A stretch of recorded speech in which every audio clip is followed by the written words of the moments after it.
삶의 작은 일에도 그 맘을 알기 원하네. 그 좁은 길로 가길 원해. 항상 최고, 최선, 그리고 최신에 대해서 굉장히 민감한 우리나라 사람들에게 실은 그것이 중요한 것이 아니라 더 중요한 것이 있습니다 라는 생각의 전환을 갖게 한 책이 있습니다. 그 책은 바로 김정택 씨가 쓴 스토리가 스펙을 이긴다, 스토리가 스펙을 이긴다 라는 책입니다. 이 스펙이라는 말은요, 직장을 구하는 사람들 사이에서 학력, 학점, 토익, 점수 따위를 합한 것, 그리고 해외 연수나 인턴 경험 유무 등을 종합한 말입니다. 다시 말하면 개인의 이력서이다라고 말을 할 수가 있습니다. 근데 그 책에서 다루는 내용은요, 스펙에는 최고, 최초, 최대라는 수식어가 붙지만 스토리에는 독특한, 유일한, 특별한이라는 수식어가 붙는다라는 것입니다. 그러면서 작가는 이렇게 말을 합니다. 진짜 당신이 성공하고 싶으면, 당신이 정말 이 땅에서 성공의 삶을 살려고 하면 자신만의 이야기를 만드는 것이 중요합니다. 그리고 남이 신뢰할 만한 그 이야기가, 그 스토리가 당신을 성공으로 이끌 것입니다 라고 말을 하였어요.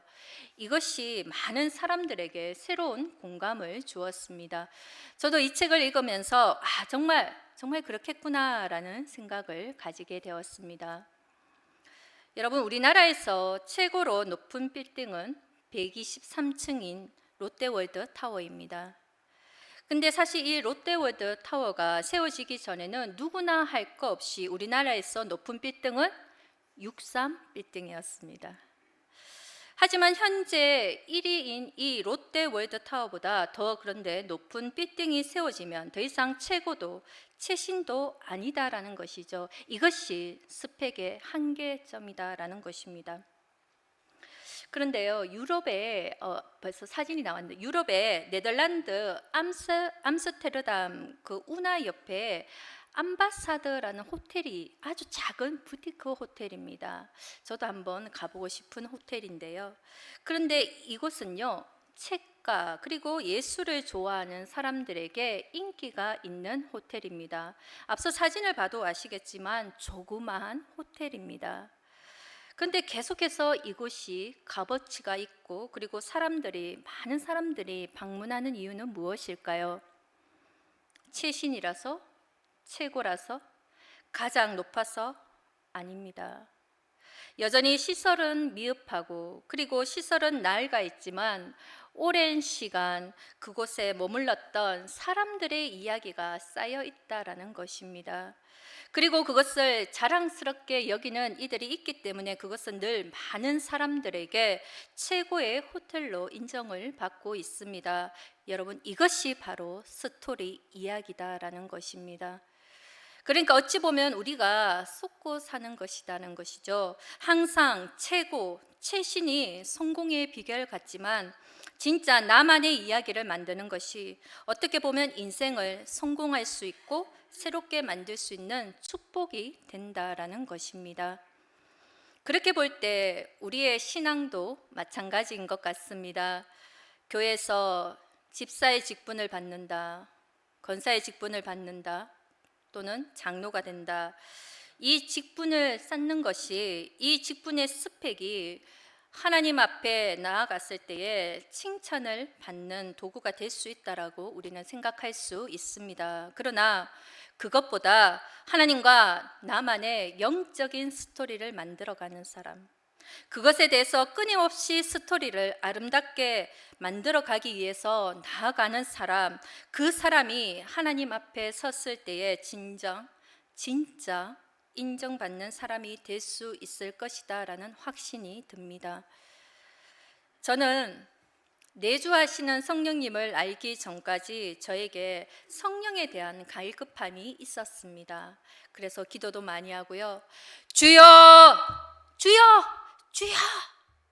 이렇게 주님을 정말 100번도 1000번도 많이 불렀습니다. 그래야지 주님이 오실 것 같았어요. 제 마음에 그런데 어떤 죄와 그 또 느낌이 드러나면 충만함을 정말 유지하기 위해서 이 주여를 정말 많이도 불렀습니다. 주여를 모기 시도로도 불러보았고요. 내 안에 그러면 충만함이 올 것 같아서 정말 모기 시도로 정말 불러보았습니다. 그렇게 주님이 내 안에 계시는 것 같으면 너무나 감사한 거예요. 근데 어느 순간에 또한 저도 넘어지는 죄 때문에 주님이 내 안에서 떠나가셨나? 계시지 않나? 라고 그러면 난 다시 또 주님을 불러야지 하면서 주님을 다시 부르고 또다시 부르고 했던 시절이 있었습니다. 그러면서 내주하시는 그런데 성령님에 대해서 알고 난 다음으로는요, 얼마나 감격하고 감사했는지 모릅니다. 주님이 이 죄인을 떠나지 않으시는구나. 여러분, 그러면 내주하시는 성령님을 알지 못했던 그 지난 시간들, 저에게는 잘못된 것이었을까요?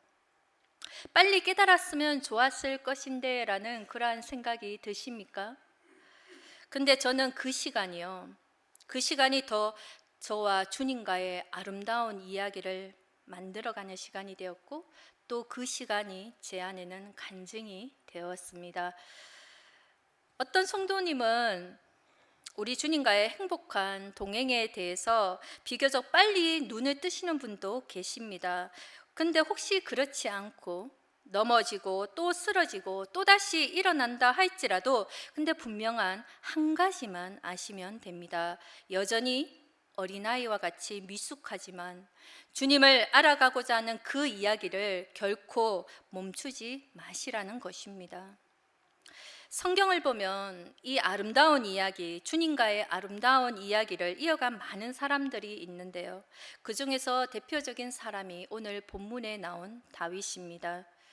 오늘 본문에 나오는 이 시절이 제가 볼 때는 다윗에게는 가장 어려웠던 시절 중 하나이지 않은가 싶습니다.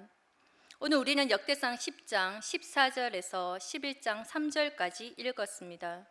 그런데 이 10장 14절 이후에 11장 1절까지 넘어가는데 우리는 바로 이어가지만 시기적으로 보면 10장 14절에서 11장 1절까지는 7년 6개월이라는 시간이 걸렸습니다. 다윗은 17살에 기름 부음을 받았습니다. 그리고 아시는 바와 같이 13년 동안 온갖 고난을 겪으면서 사울 왕에게 쫓겨다니게 됩니다. 죽을 고비를 넘겼고 블레셋에게 도망을 다녔고 또한 미친 척도 했습니다. 그렇게 13년이 지난 후에 지금 10장 14절에 보면 결국은 사울 왕이 죽었습니다. 그렇다면 이제 다윗에게 남은 것은 무엇입니까? 그것은 바로 다윗이 왕으로 등극하는 것입니다. 그래서 오늘 비슷한 본문이 사무엘하 2장 1절에 나옵니다. 그 후에 다윗이 여호와께 여쭈어 아뢰되 내가 유다 한 성읍으로 올라가리이까 여호와께서 이르시되 올라가라. 다윗이 아뢰되 어디로 가리이까 이르시되 헤브론으로 갈지니라. 사울 왕이 죽자 이제 다윗은 애도의 기간이 거친 다음에 하나님께 이렇게 단도직입적으로 묻습니다. 하나님, 제가 유다의 한 성으로 올라갈까요? 이 말은 무슨 뜻일까요? 하나님, 이제 이 상황이 다 끝났지요. 그러니까 제가 이제 하나님께 기도합니다. 하나님, 제가 이제 왕이 되어야 하는데 유다의 어느 성으로 가야지 제가 왕이 될 수 있습니까? 이렇게 묻는 거예요. 그러자 그때 하나님께서 말씀하시죠. 헤브론으로 가라. 이제 하나님께서 지명까지 알려주셨습니다. 그럼 이제 모든 것이 다 되었죠. 그런데 그가 생각했던 것과는 전혀 다른 상황이 이어지는 것입니다. 다윗은 분명히 이스라엘의 왕이 됩니다. 그런데요, 12지파의 왕이 되는 것이 아니라 유다와 베냐민 딱 이 두 지파의 왕이 되었습니다. 나머지 12지파는요, 헤브론으로 갔는데도 전혀 다윗을 쫓아가지 않고 자신들만의 나라를 세우게 됩니다. 그리고 나서 바로 이 7년 6개월이 지났다라는 것입니다. 저는 다윗에게 사울 왕이 살아있을 때 도망 다녔던 그 시절보다 이 7년 6개월의 시절이 어쩌면 그에게는 정말 어렵고 그리고 위기였던 시절 같습니다. 왜냐하면 하나님 저한테 이스라엘의 왕으로 기름 붓지 않았습니까? 그래서 13년 동안 정말 그렇게 고생을 시키시더니 결국은 저에게는 이 두 지파의 왕이 되는 것입니까? 하나님의 계획이 이거였습니까? 하면서 반항도 할 수 있을 것 같습니다. 그리고 때로는 우리도 그렇지 않습니까? 이제 여기까지인가 보다. 이것이 내 마지막인가? 하며 포기한 채 살아가고 있는 우리의 모습이 보인다는 것이죠. 근데 하나님께서는 다윗에게 이 7년 6개월의 시간을 허락하셨습니다. 성도 여러분, 지금도 하나님은 우리의 삶 가운데 그렇게 역사하실 수 있다라는 사실을 아십니까? 또 우리가 생각하는 시간표와 하나님께서 준비하신 시간표는 전혀 다를 수 있다라는 사실을 아십니까? 그래서 우리는 다윗의 모습을 보면서 우리에게도 하나님은 똑같이 하실 수 있겠구나 라고 예상을 해야 한다라는 것이죠. 우리가 예수님을 처음 알았을 때에 그냥 예수님의 자녀가 되는 것이 기뻐서 좋아했습니다. 예수님을 믿으면 모든 것이 행복했습니다. 그래서 예수님을 알게 되니까 정말 예수님 행복합니다. 예수님 사랑합니다. 그렇게 고백을 하였습니다. 근데 이 말이 분명한 사실이고 진리인데, 그런데 예수님을 믿고 나아가는 과정에서 응답은 더디게 느껴지고 아쉬운 일도 많습니다. 그리고 처음에 이렇게 세월이 길게 이어질 줄 몰랐습니다 라고 말을 하시는 분들이 계세요. 그러면서 언젠가는 되겠지라고 생각을 하는데 이 기간이 7년 6개월이 지나가면 우리는 분명히 예수님을 아는데 문제가 생길 수가 있다는 것입니다. 하지만 오늘 우리는 분명히 아시기를 원합니다. 다윗에게 7년 6개월의 시간을 주셨다면 우리에게는 그것보다도 더 많은 기다리는 시간을 하나님께서도 주실 수 있다라는 사실입니다. 그런데 그때야말로 새로운 눈으로 바라보면 예수님과 아름다운 이야기를 만들어가는 참으로 축복된 시간임을 분명히 아시게 되실 것입니다. 여러분, 다윗은 이 7년 6개월을 어떻게 보냈을까요? 그렇다면요, 하나님 나 이제 왕 두 지파밖에 안 되니까 이 두 지파만 열심히 제가 왕으로 섬기겠습니다. 저 10지파 어떻게 되든 내버려 두겠습니다. 이렇게 했을까요? 성경에는 나와 있지 않지만 그는 하나님과 더 진한 이야기를 이어가지 않았을까 저 혼자 한번 추측을 해보았습니다. 왜냐하면 다윗은 주님과의 동행을 결코 멈추지 않았거든요. 그리고 이때 동행이 그의 삶의 진짜 동행이 되었습니다. 그것을 어떻게 알 수 있느냐? 다윗이 쓴 시편을 통하여서 알 수가 있습니다. 여러분, 다윗은 시편 25편 5절에 이렇게 고백하고 있습니다. 주의 진리로 나를 지도하시고 교훈하소서. 주는 내 구원의 하나님이시니 내가 종일 주를 기다리나이다.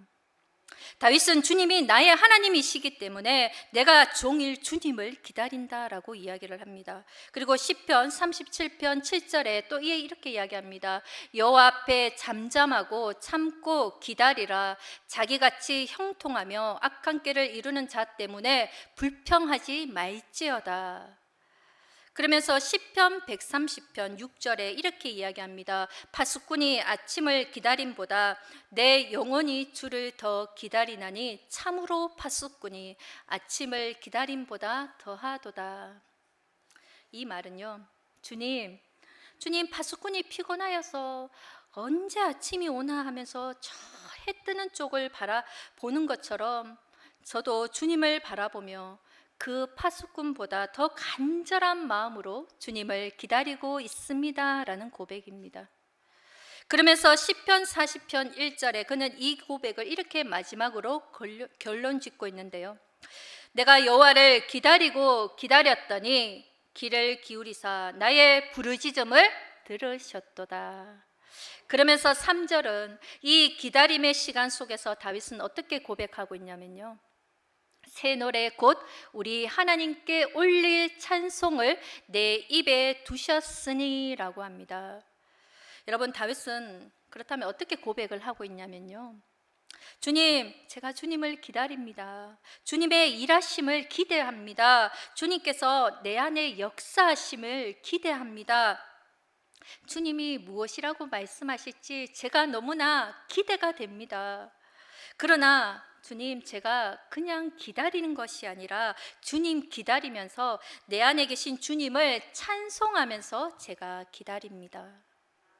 나는 주님을 기다리면서 그냥 포기하면서 좌절하면서 절망하면서 넘어지면서 기다리는 것이 아니라 날마다 주시는 그 새 찬송을 가지고 주님을 기다립니다. 그는 이렇게 고백하고 있는 것입니다. 그러니까 다윗은요, 이 7년 6개월의 기간을 조급해하면서 힘들어하면서 기다렸다라는 것이 아닙니다. 하나님과 행복한 동행을 하면서 하나님의 약속을 기다리면서 나아갔던 것입니다. 이것이 다윗과 하나님의 이야기입니다. 주님을 알아가면서 느끼는 것은 저 역시 시간이 흐르면서 생각과 모습이 조금씩 달라지고 있다라는 사실을 느끼게 됩니다. 성도님들도 마찬가지인 것 같습니다. 나이가 들수록 이번에 안 되면 이제는 끝인데, 정말 주님이 함께 해주셔야 되는데 어떻게 해야 하나 하며 마음이 조급해지실 때가 있을 것입니다. 그러다 보면 내가 언제까지 이렇게 기다리고 해야 하나 하는 생각에 더욱 답답하고 조급해 할지도 모르겠습니다.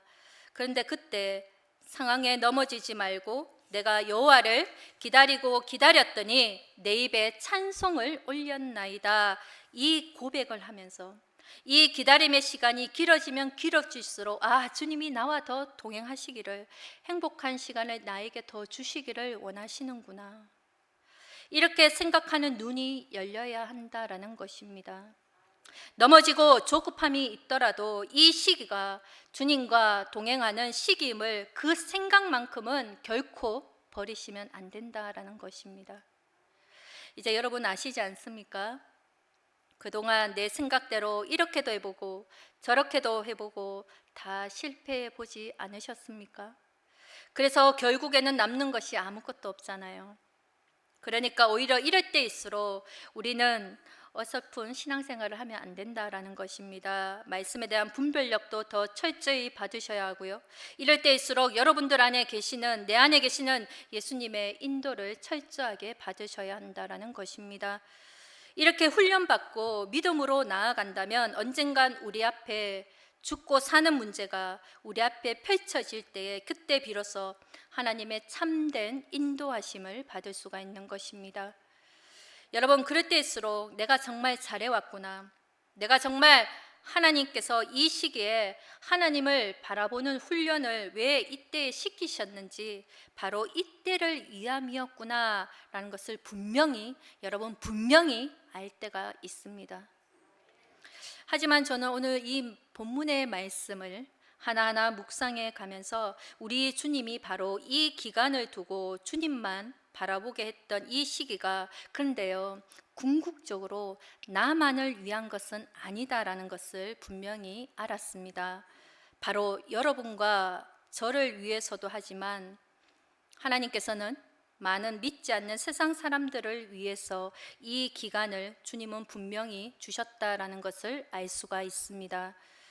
오늘 11장 1절 말씀을 보시면 이렇게 나와 있습니다. 온 이스라엘이 헤브론에 모여 다윗을 보고 이르되 우리는 왕에 가까운 혈족이니이다 라고 고백해요.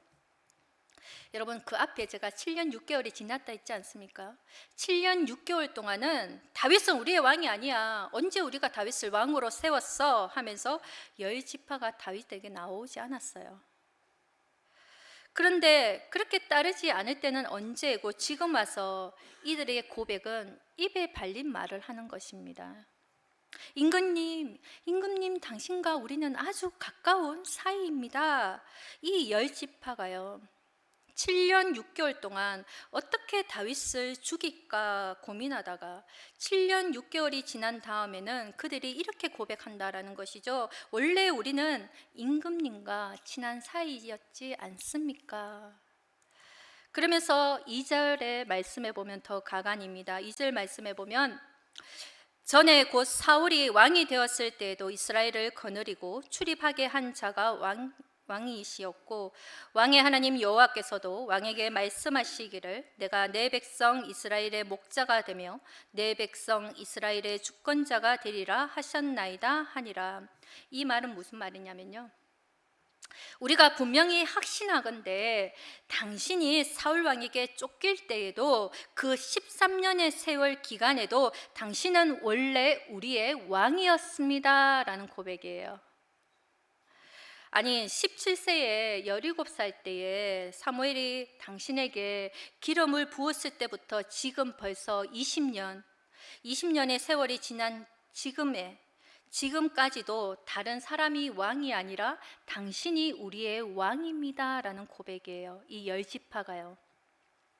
그러면서 3절에는 어떻게 이야기하고 있냐면 3절입니다. 이에 이스라엘의 모든 장로가 헤브론에 있는 왕에게로 나아가니 헤브론에서 다윗이 그들과 여호와 앞에 언약을 맺으며 그들이 다윗에게 기름을 부어 이스라엘의 왕으로 삼으니 여호와께서 사무엘을 통하여 전하신 말씀대로 되었더라.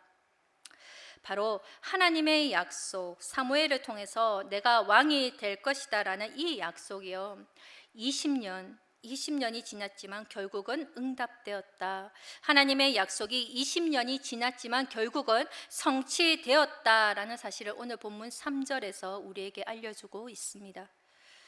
여러분, 민수기 23장 19절의 말씀에 이런 말씀이 나와 있습니다. 보면 하나님은 사람이 아니시니 거짓말을 하지 않으시고 인생이 아니시니 후회가 없으시도다. 어찌 그 말씀하신 바를 행하지 않으시며 하신 말씀을 실행하지 않으시랴.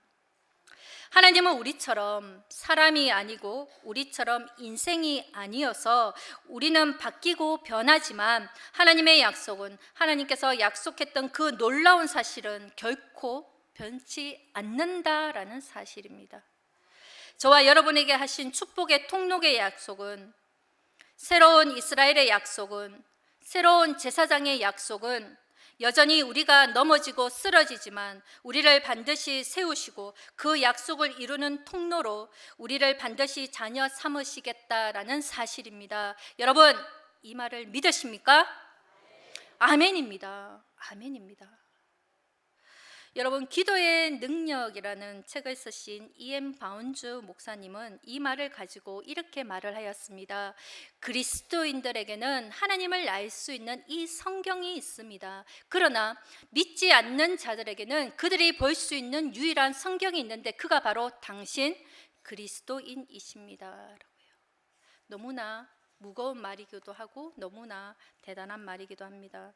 성경은 그리스도인들에게는 하나님을 알 수 있는 성경이 있지만 믿지 않는 자들에게, 죄인들에게는 하나님을 알 수 있는 성경이 딱 하나 있는데 그것이 바로 우리 그리스도인들이다라는 것입니다.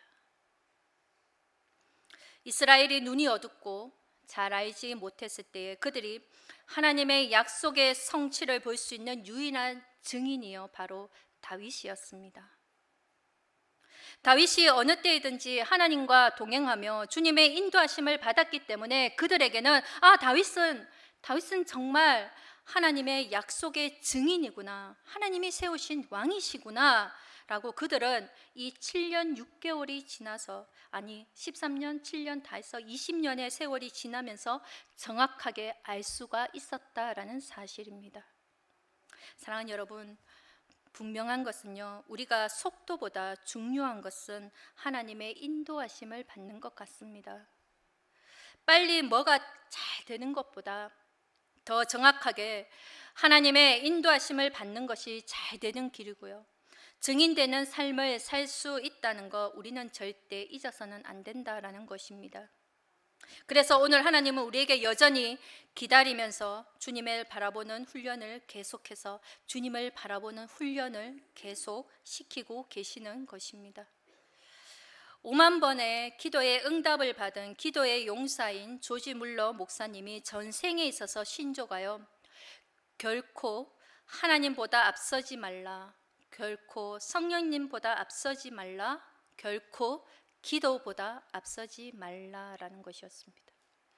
이 간단한 신조가 그를 세상 가운데 주님의 증인이 되게 하셨고 세상 가운데 유일한 성경이 되게 하셨다라는 것입니다. 여러분, 저도 예수님을 만났을 때나 성령님에 대해서 깊이 알았을 때나 내가 죽고 예수로 사는 예수의 생명의 능력을 알았을 때나 지금이나 여전히 부족함이 참 많이 있습니다.